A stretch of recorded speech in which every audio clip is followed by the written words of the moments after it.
जरा सोचिए, आप अपने दोस्तों के साथ एक साधारण छुट्टी मनाने निकले हैं। शहर की भीड़ से दूर एक शांत विला, घने जंगल के बीच, न नेटवर्क, न पड़ोसी, न मदद।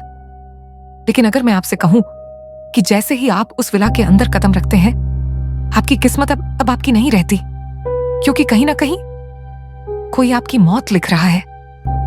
आज हम जिस कहानी में उतरने वाले हैं वह सिर्फ चौथी दीवार नहीं तोड़ती, उसे पूरी तरह मिटा देती है। यह है दी ड्राफ्ट। 5 कॉलेज दोस्त एक रिलैक्सिंग ट्रिप के लिए निकलते हैं। शुरुआत में सब कुछ सामान्य होता है, हंसी मजाक, म्यूजिक और लंबी ड्राइव। लेकिन धीरे धीरे सड़क संकरी होने लगती है, जंगल घना होता जाता है और सभ्यता पीछे छूटती चली जाती है। अब न कोई गाड़ी दिखती है, न कोई इंसान, बस पेड़ जो ऐसे झुके हुए लगते हैं जैसे उन्हें देख रहे हों। आखिरकार वे एक पुराने जर्जर विला के सामने पहुंचते हैं। दीवारों पर उगी बेलें, टूटी खिड़कियां और चारों तरफ एक अजीब सन्नाटा।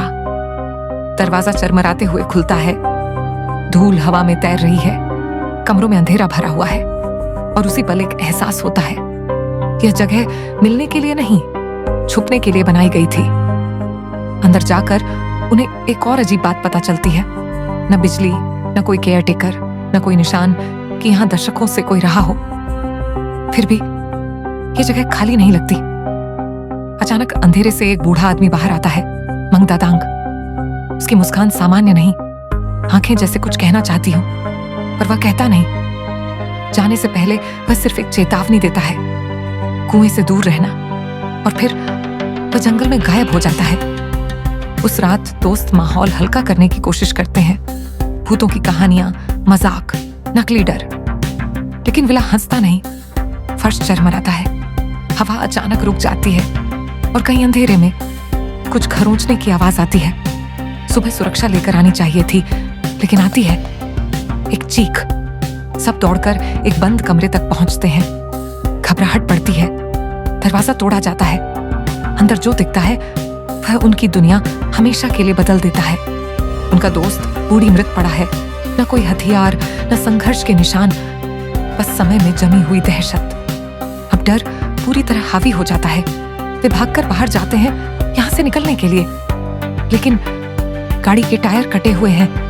जंगल अंतहीन लगता है और पहली बार उन्हें समझ आता है वे फंस चुके हैं। तनाव के बीच अमीर, जो हॉरर फिल्मों का दीवाना है, एक पैटर्न नोटिस करता है। सुनसान घर, अलग थलग दोस्त, अचानक मौत, सब कुछ किसी फिल्म जैसा। फिर वह कहता है, क्या हो अगर हम किसी हॉरर स्टोरी के अंदर हो? सब हंसते हैं, जब तक हकीकत गड़बड़ाने नहीं लगती।